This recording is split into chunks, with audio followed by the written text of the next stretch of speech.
ప్రభునందు ప్రియమైనటువంటి జలలు గల ఊటలు టీవీ కార్యక్రమాన్ని చూస్తున్నటువంటి ప్రియ ప్రేక్షకులందరికీ కూడా మన ప్రభువును రక్షకుడైన యేసుక్రీస్తు శ్రేష్టమైన నామములో మీ అందరికీ శుభాభివందనాలు తెలియజేస్తున్నాను.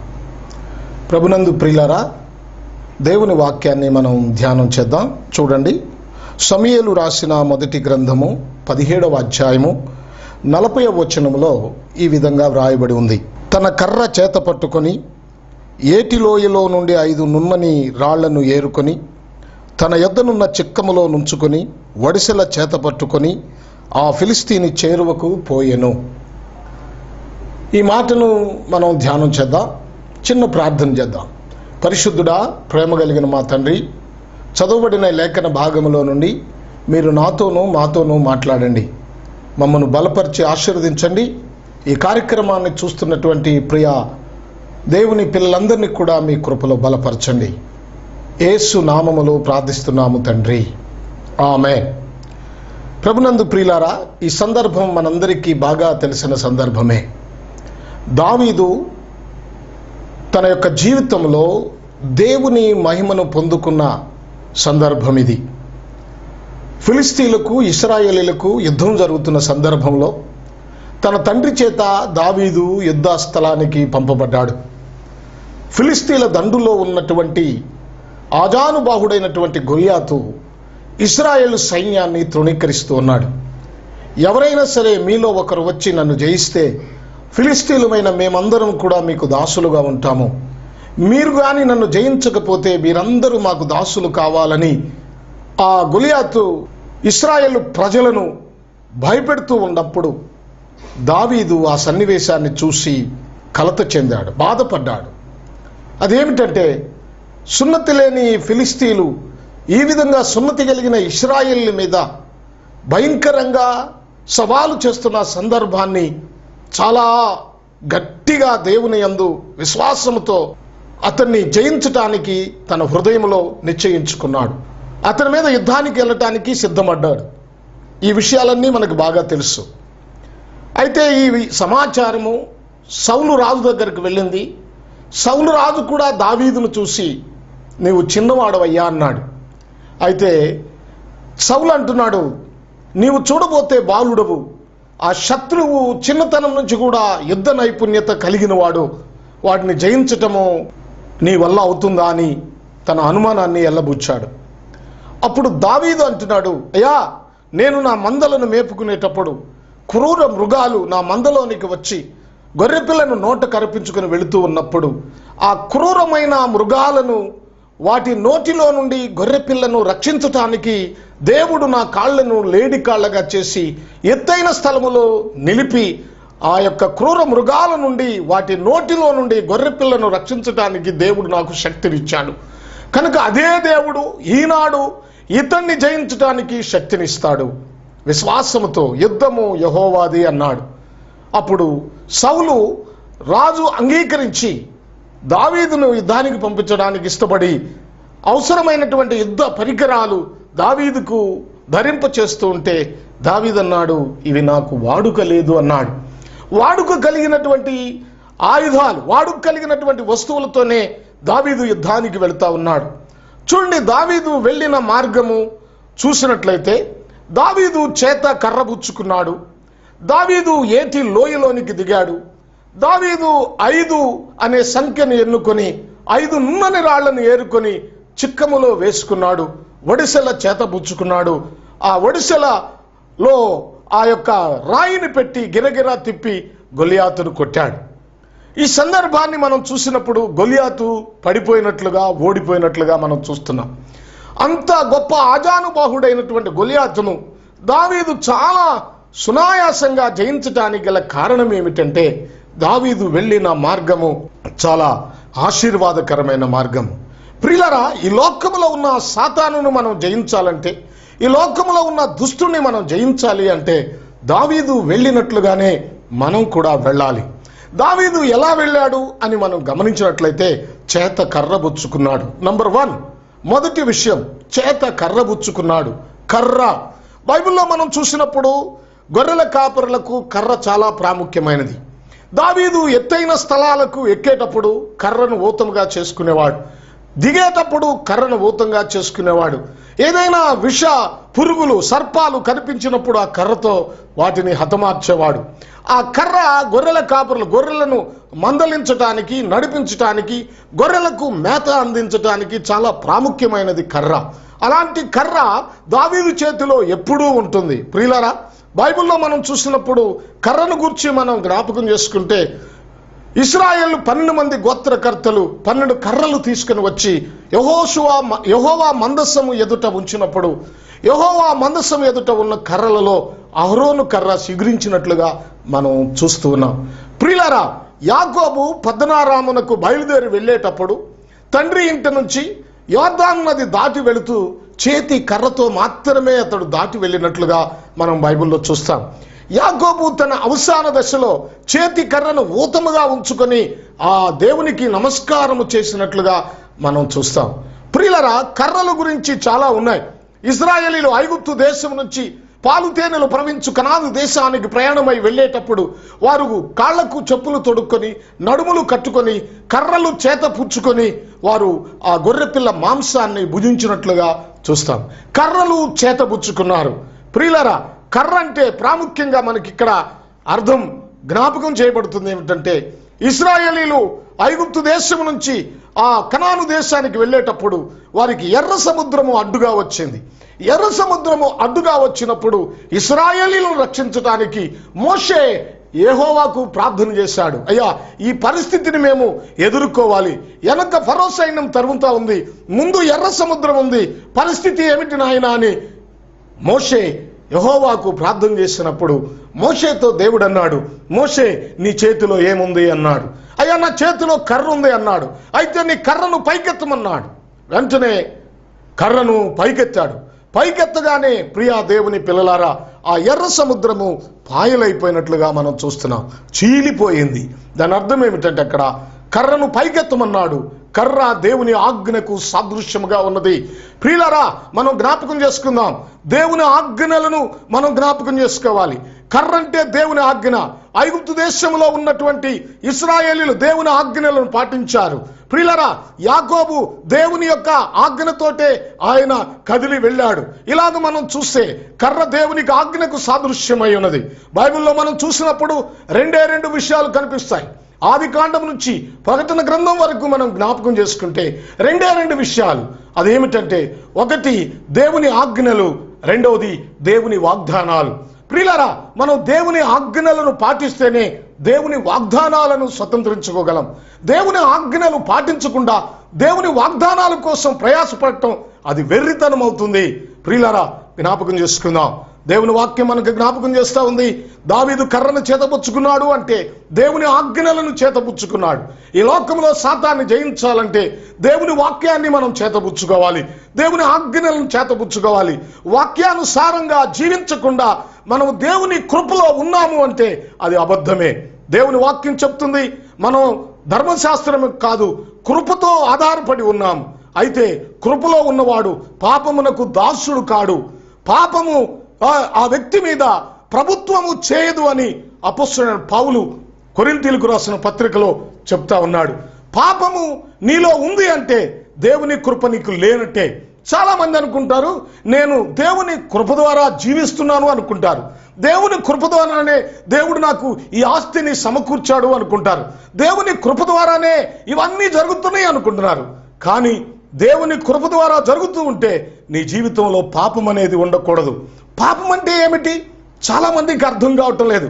పాపం అంటే వ్యభిచారం చేస్తేనో, పాపం అంటే దొంగతనం చేస్తేనో, పాపం అంటే ఏదైనా హత్య చేస్తేనో, పాపం అంటే ఎవడు సొత్తైనా లాక్కుంటేనో, లేకపోతే ఇదే పాపము అనుకుంటూ ఉన్నారు. ప్రియులారా, పాపం అనే దానికి ఒక విషయాన్ని మీకు నేను జ్ఞాపకం చేస్తాను. యెషయా గ్రంథములో మనం చూస్తే 14వ అధ్యాయము 14వ వచనము మనం గమనిస్తే అక్కడ ఒక మాట రాయబడి ఉంది, తేజో నక్షత్రము, వేకువ చుక్క, చాలా గొప్ప బిరుదులు కలిగినటువంటి ఆ లూసిఫర్ అనే వ్యక్తి లేక దేవదూత. ఇక్కడ మనం జ్ఞాపకం చేసుకోవాలి, ఆ దేవదూత చూడండి, ఉన్నతమైన పర్వతము నుండి క్రిందకు పడద్రోయబడ్డాడు. అంతేకాదు, నరకములోనికి ఒక మూలకు త్రోయబడ్డాడు. అతడు ఏం పాపం చేశాడు? అక్కడ ఏమన్నా వ్యభిచారం చేశాడా? దొంగతనం చేశాడా? లేకపోతే ఏదైనా మోసం చేశాడా? ఏదైనా అక్రమంగా సంపాదించాడా? వడ్డీ వ్యాపారం చేశాడా? లేకపోతే ఏం పాపం చేశాడని ఏమి అతడు చేసిన తప్పేమిటి? ఆ ఉన్నతమైన శిఖరము నుండి పాతాళములోనికి, నరకములోనికి ఒక మూలకు త్రోయబడ్డాడు. మీరు అర్థం చేసుకోండి నా మాట ప్రియులారా, జ్ఞాపకం చేసుకోండి. అతడు చేసిన తప్పేమిటంటే తన మనసులో ఆలోచన చేసుకున్నాడు. చూడండి, తన మనసులో విరోధంగా ఆలోచన చేసుకోవటమే దేవుని దృష్టిలో గొప్ప పాపం. గొప్ప పాపం. ఎంత భయంకరమైన పాపమో చూడండి. ఇది నాన్న క్రైస్తవులమైన మనము ఇతరుల జీవితాల గురించి, ఇతరుల గురించి ఎంత చెడ్డగా ఆలోచిస్తున్నాం. మనసులో ఆలోచించుకుంటున్నాం. పైకేమో భక్తిగా ఉన్నట్టుగా నటిస్తున్నాం, పైకేమో వందనాలు చెప్తున్నాం, పైకేమో ప్రేమిస్తున్నట్లుగా ఉంటున్నాం. అంతరంగములో ఆలోచన ఉన్నది ప్రియులారా, అదే భయంకరమైన పాపం. ఇది నాన్న పాపం అంటే ఏదో గొప్ప గొప్ప కీడులు చేస్తే పాపం అనుకుంటున్నారు. ఇదిగో అంతరంగములో ఆలోచించుకోవటమే పాపం. కనుక దేవుని ఆజ్ఞలను చేతబుచ్చుకున్న వారు ఇలాంటి పనులు చేయరు. దేవుని వాక్యంలో చెప్తుంది, ఇదిగో గొడ్డలి చెట్టు వేరున ఉంచబడింది అని చెప్పబడుతుంది. గొడ్డలి చెట్టు వేరున ఉంచబడింది. చూడండి, చెట్టు మనమైతే ఈ చెట్టుకు ఫలించే ఫలాలు, కొన్ని ఫలాలు చెడ్డవి పుడతాయి. ఆ పుట్టినప్పుడు దాన్ని కోసేస్తాం, కానీ మరలా చెడ్డ ఫలం పుట్టుకొస్తూనే ఉంటుంది. చెట్టును చూడండి, ఒక చెడ్డ ఫలం పుట్టినప్పుడు దాన్ని కోసేస్తాం, మరలా చెడ్డ ఫలం వస్తుంది. దొంగతనాన్ని కోసివేయవచ్చు. గతంలో నేను చాలా భయంకరమైన వ్యక్తిగా ఉండేవాడిని. కొంతమంది అనుకుంటారు, ఇలాంటి వ్యక్తి తాగుడు ఎలా మానేశాడు, ఇలాంటి వ్యక్తి జూదం ఎలా మానేశాడు, అయ్యో నీవు చాలా గొప్పవాడివయ్యా, అంత భయంకరమైన వ్యసనం నుంచి బయటకు వచ్చావు, దేవుడు నిన్ను రక్షించాడు అని అంటూ ఉంటారు. ప్రియులారా, నా విషయమే చెప్తున్నాను. నేను తాగుడు మానివేయవచ్చు, వ్యభిచారం మానివేయవచ్చు, జూదం మానివేయవచ్చు, కానీ నా లోపల ఉన్న చెడ్డ తలంపులు మానివేశానా? ఆ విషయం బాహ్యంగా మీరు కనపడుతుందా? కనపడదు. బాహ్యంగా కనపడే పాపాలు, ఆ ఫలాలు కోసి బయట పారవేయచ్చు, కానీ కనపడని బాహ్యమైన లోపల అంతరంగములో ఉన్న పాపాలను ఎలాగు కోయాలి? అసలు ఆ చెట్టుకి చెడ్డ ఫలములు ఫలించకుండానే మనం జాగ్రత్త పడాలి. చెడ్డ ఫలములు ఫలించకూడదు. ఎందుకు ఫలిస్తున్నాయనేది దాని మూలాన్ని మనం గమనించాలి. అందుకనే బాప్తిసమిచ్చి యోహాను అంటున్నాడు, ఇదిగో గొడ్డలి చెట్టు వేరున ఉంచబడింది అన్నాడు. అంటే చెట్టు వేరున నరికితే గాని ఆ చెడ్డ ఫలాలు ఫలించకుండా ఉంటాయి.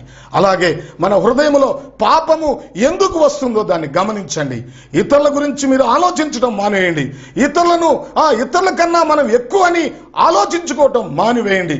దేవుని వాక్యానికి లోబడండి. మీకు ఒక్కటే ఒక మాట చెప్తూ ఉన్నాను, దేవుని వాక్యమును కాకుండా, దేవుని వాక్యానుసారము కాకుండా నువ్వేది మాట్లాడినా, ఏది చేసినా అది పాపమే. చూడండి, 100 మందిలో 99 మంది వేరే విషయాలు మాట్లాడినా 99 మాట్లాడారనేది కరెక్ట్ కాదు. కానీ లేక 100 మంది వేరే విషయాలు మాట్లాడినా 100 మంది మాట్లాడారని అది కరెక్ట్ కాదు. కానీ దేవుని వాక్యానుసారంగా మాట్లాడింది కరెక్ట్. అదే దేవుడు కోరుకునేది. కనుక జ్ఞాపకం చేసుకుందాం. దేవుని ఆజ్ఞలను చేతపుచ్చుకుంటున్నామా? దేవుని మాటలను అనుసరిస్తున్నామా? దేవుని వాక్యానికి లోబడుతున్నామా? ప్రియా దేవుని పిల్లలారా, దావీదు గొలియాతును జయించటానికి మొట్టమొదట వాడిన ఆయుధం, పుచ్చుకున్న ఆయుధం కర్ర. అలాగే ఈ లోకాన్ని, పాపాన్ని మనం జయించాలంటే మొట్టమొదట దేవుని వాక్యానికి విధేయత చూపించాలి. దేవుని వాక్యం మన జీవితంలో పని చేయాలి. దేవుని వాక్యానికి నువ్వు విధేయత చూపించకపోతే రేపు దేవుడు కొలకర్రతో మనం కొలుస్తాడు. ఆ కొలతకు మనం సరిపోవాలి.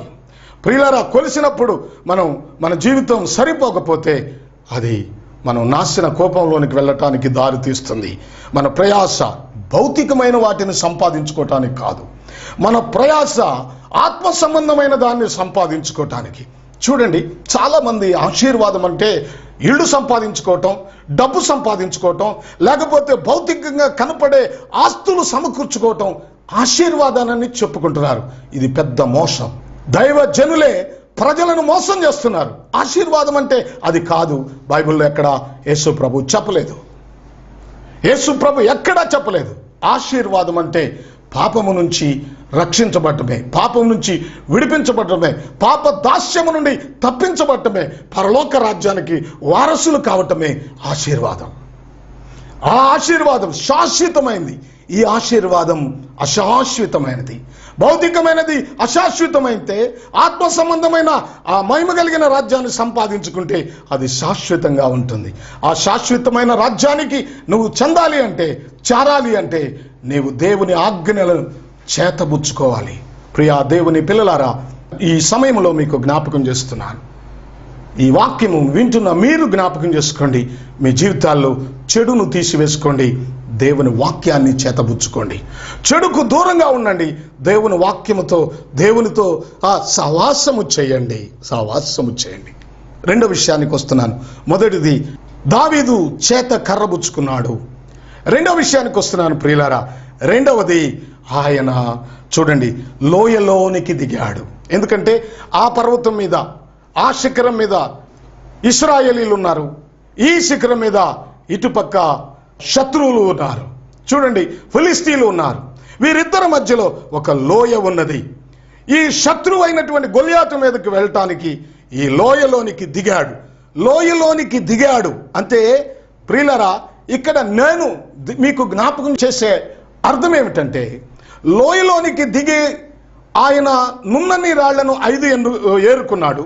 లోయలోనికి దిగటం అంటే ఇది తగ్గింపు జీవితం. చూడండి, ఆకాశములో ఉత్తర దిక్కున కలిగిన సభాపర్వతం మీద వేవేల దూతలు, శరూబులు, కెరూబులతో నిత్యము పరిశుద్ధుడు పరిశుద్ధుడు పరిశుద్ధుడు అని పొగడబడుతున్న దేవాతి దేవుడు ఆ దేవునితో సమానముగా ఉండుట విడిచిపెట్టకూడని భాగ్యమని ఎంచుకోలేదు. ప్రియులారా, చూడండి, గమనించండి. అక్కడ దూతల సావాసాన్ని విడిచాడు, తండ్రి సావాసాన్ని విడిచాడు, ఆ సమస్త మైదైశ్వర్యాన్ని విడిచిపెట్టి భూమి మీదకి అక్కడి నుండి దిగి వచ్చాడు, తగ్గించుకున్నాడు, కన్యమేరి గర్భమును జన్మించాడు, దాసుని రూపం దాల్చాడు, రిక్తునిగా తను తానే సిలువకు అప్పగించుకున్నాడు. తగ్గింపు చాలా ప్రాముఖ్యమైనది. తగ్గింపు ఇది విధేయత చూపించటం చాలా ప్రాముఖ్యమైన విషయం. విధేయత లేదు, లోబడే తత్వం లేదు. చాలా మందికి తమ్ము తాము హెచ్చించుకుంటున్నారు, గర్వముతో నింపబడుతూ ఉన్నారు. మీకు ఒక మాట నేను చెప్తాను, వినండి. దాన్ని మీరు గమనించండి. మనం వంటకాలు చాలా రుచికరంగా తయారు చేస్తాం.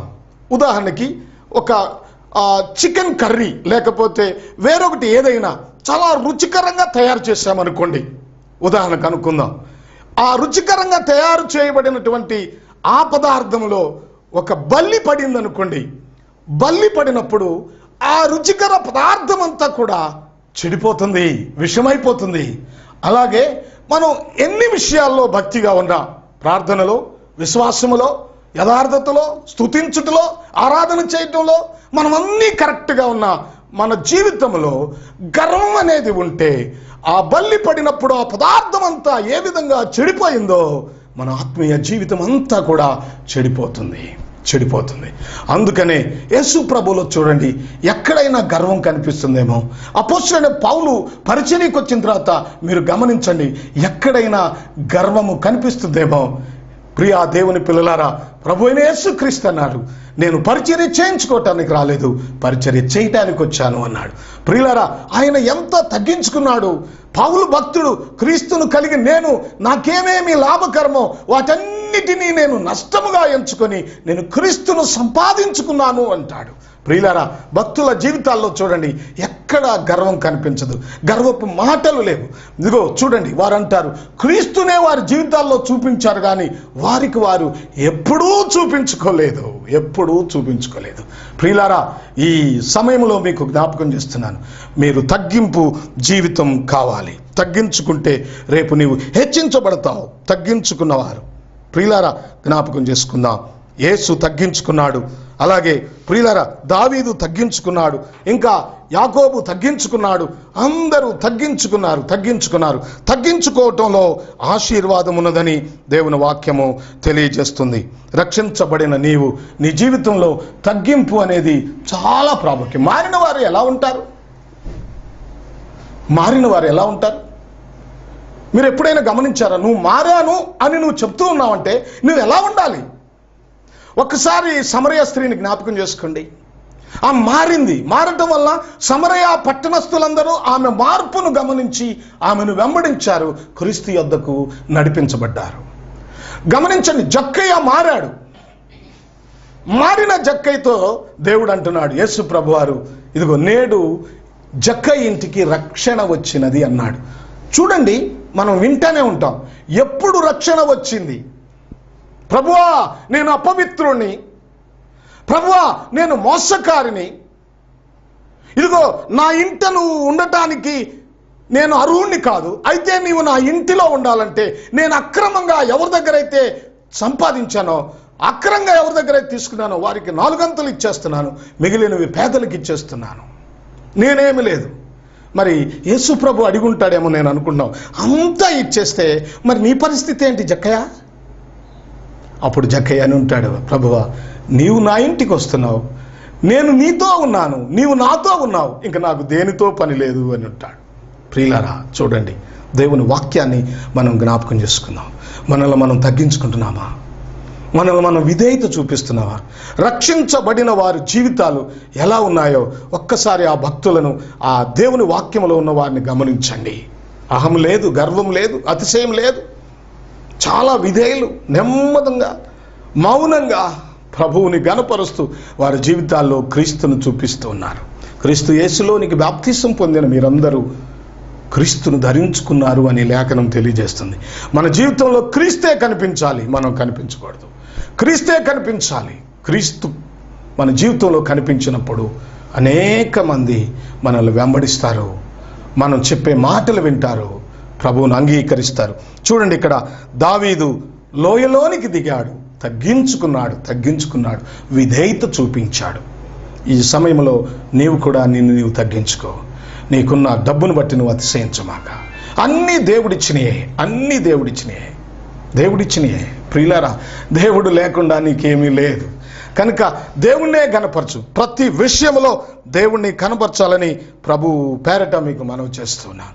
మంచి ప్రార్థనా జీవితం కలిగి ఉండండి. తగ్గింపు కలిగిన వారు ప్రార్థన చేస్తారు. ప్రార్థన చేసేవారు పాపం చేయరు. ఎవరైనా పాపం చేస్తున్నారంటే వారు ప్రార్థన చేయలేరు. ప్రార్థనకి పాపానికి చాలా వ్యతిరేకం. చాలామంది అంటారు, అయ్యా నేను పాపినైనా నా ప్రార్థన ఆలకించావయ్యా అంటారు. పాపి ప్రార్థన దేవుడు ఆలకిస్తానని బైబిల్లో ఎక్కడైనా ఉందా? పాపాన్ని ఒప్పుకుంటే ఆలకిస్తానన్నాడు. పాపాన్ని ఒప్పుకోకుండా నువ్వు ప్రార్థన చేస్తే ఆలకించుడు ఆయన. దేవుని వాక్యం చెప్తుంది, నా హృదయంలో పాపమును లక్ష్య పెట్టిన ఎడల యెహోవా నా మొర, నా ప్రార్థన ఆలకించకపోవును. పాపమును లక్ష్య పెట్టిన ఎడల. ప్రభునందు ప్రియులారా, నీ జీవితంలో పాపాన్ని అలాగే పెట్టుకొని ప్రభు దగ్గరకు వచ్చి ప్రార్థన చేస్తున్నావా? నీవెప్పుడైతే ప్రార్థనలో పాపాన్ని ఒప్పుకుంటావో, పశ్చాత్తాపడతావో, అప్పుడు దేవుడు నీ ప్రార్థన ఆలకిస్తాడు. కనుక ప్రార్థన ప్రభు ఆలకిస్తాడు. మీరు గమనించండి, భక్తుడైన స్టెఫెన్ గురించి ఒక్కసారి ఆలోచించండి. ఆయన్ని మహాసభ వారందరూ కూడా రాళ్ళు తీసుకొని కొడతా ఉంటే ఒక్కొక్క రాయి శరీరానికి తగులుతూ ఉంది. శరీరానికి తగులుతూ ఉంటే శరీరంలో నుంచి రక్తము దారులై కారుతూ ఉంది. నిజంగా ఎంత వేదన చెందుతున్నాడో ఆ సందర్భాన్ని, ఆ భాగాన్ని చదివినప్పుడు చాలా ఆలోచనలు దేవుడు మనకి కలగజేస్తాడు. ఎంత విధేయత, ఎంత తగ్గింపు. ఆ దెబ్బలు కొడుతూ ఉంటే ఆ కొట్టించుకుంటూ అతడు మోకరించి ప్రార్థన చేస్తున్నాడు. ఇక్కడ అన్ని సందర్భాల్లో ప్రభువైన యేసుక్రీస్తు తండ్రి కుడిపార్శ్వమున కూర్చొని ఉన్నాడు అని రాయబడింది. అయితే ఈ సందర్భంలో మాత్రం తండ్రి కుడిపార్శ్వమున ప్రభువైన యేసుక్రీస్తు వారు నిలబడి ఉన్నాడు అని రాయబడింది. మీరు గమనిస్తే ప్రియులారా, నిజంగా నేను అనుకుంటాను, స్టెఫెన్ని రాళ్ళు తీసుకొని కొడుతూ ఉంటే పరలోకంలో ఉన్న ప్రభువైన యేసుక్రీస్తు సింహాసనం మీద కూర్చోలేక ఆ సన్నివేశాన్ని చూస్తూ లేచి నిలబడ్డాడు అని. అంటే యేసు ప్రభు వారే ఆశ్చర్యపోయేటటువంటి సన్నివేశం అయ్యింది అది. గమనించండి, కొడతా ఉంటే ఆ స్టెఫెన్ భక్తుడు మోకరించి ఆయన పైకి చూసినప్పుడు ఆకాశం తెరవబడింది అన్నాడు. ప్రియులారా, ఆయన ఏం ప్రార్థన చేస్తున్నాడు తెలుసా? ఆయన ఏం ప్రార్థన చేస్తున్నాడు? తండ్రి, ఈ నేరము వీరి మీద మోపమాక, వీరిని క్షమించు. యేసుక్రీస్తులాగా ప్రార్థన చేస్తున్నాడు. చూసారా తగ్గించుకున్నవారు. ఒక్క శాపం కూడా పెట్టలేదు. నేను ఇంతలా భక్తునైతే నన్నే అవమానపరుస్తారా, ఇంతలా భక్తుల్ని రాళ్ళు తీసుకొని కొడుతున్నారు కనుక వీరు నాశనం అవుతారు అని స్టెఫను భక్తుడు ఎక్కడా చెప్పలేదు. ప్రభువా, వీరిని క్షమించు క్షమించు క్షమించు. ఆయన క్షమాపణ అంటే క్రీస్తు యేసుకు కలిగిన ఈ మనసు మీరును కలిగి ఉండండి అని దేవుని వాక్యం చెప్పినట్లుగా క్రీస్తు యేసుకు కలిగిన మనస్సు ఇదిగో స్టెఫన్ భక్తుడు కలిగి ఉన్నాడు. క్రీస్తు యేసుకు ఏ మనసు ఉందంటే క్షమించే మనసు, త్యాగం చేసే మనసు. ప్రియులారా, అలాంటి మనసు, క్షమాపణ ప్రియులారా, తగ్గించుకున్నవారు వారి జీవితాల్లో ప్రార్థన ఉంటుంది. తగ్గించుకున్నవారు పాపానికి దూరంగా ఉంటారు. తగ్గించుకున్నవారు ఇతరులను క్షమిస్తారు, ఇతరులను ప్రేమిస్తారు. చాలామంది ప్రేమ అంటే ఏమిటి అర్థం చాలామందికి అసలైన అర్థం కావటం లేదు. ప్రేమ అంటే శావుకుడు ఇంటికి వస్తే బాగా భోజనం సిద్ధం చేసి కానుక బాగా ఇస్తే అది ప్రేమ అనుకుంటారు. ఇతరులను ప్రేమించడం అంటే ఏదైనా వాళ్ళకి ఇస్తే, వాళ్ళకు భోజనం పెడితే, వాళ్ళని తృప్తిపరిస్తే ప్రేమ అనుకుంటున్నారు. అది కాదు ప్రేమ. అది ప్రేమ కాదు. నీ గొప్పతనం కోసం చేసే పనులవి.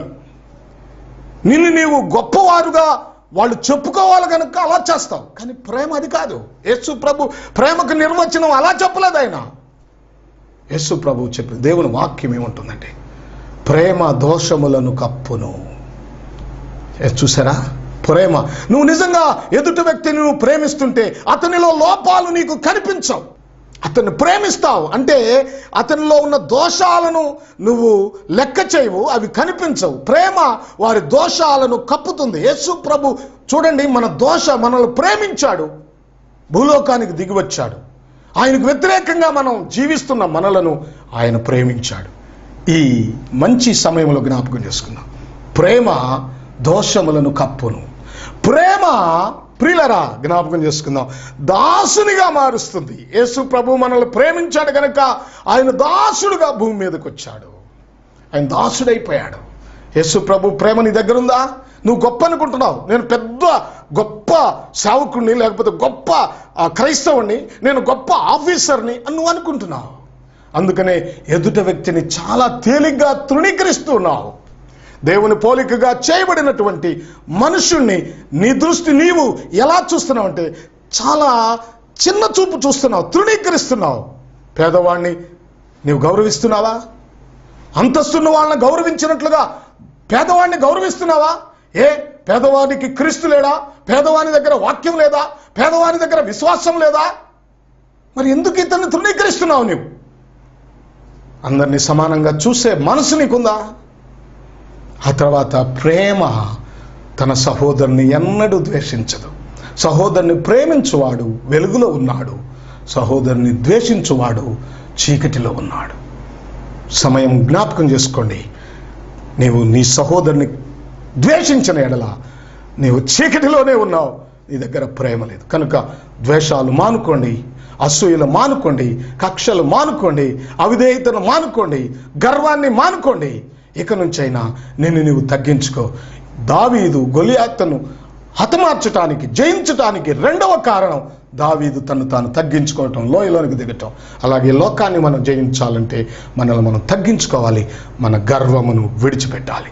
ప్రియా సోదరులారా, స్నేహితులారా, మీ అందరికీ నా హృదయపూర్వక వందనాలు తెలియజేస్తూ మీకు జ్ఞాపకం చేస్తున్నాను.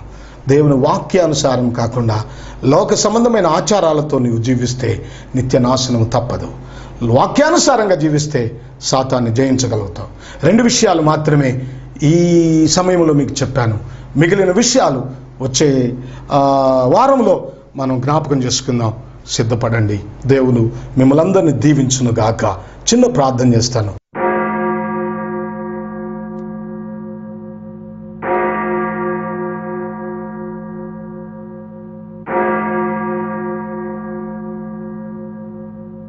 మహోన్నతుడా, మహిమ కలిగిన దేవుడా, మీకు వందనాలు, స్తోత్రాలు.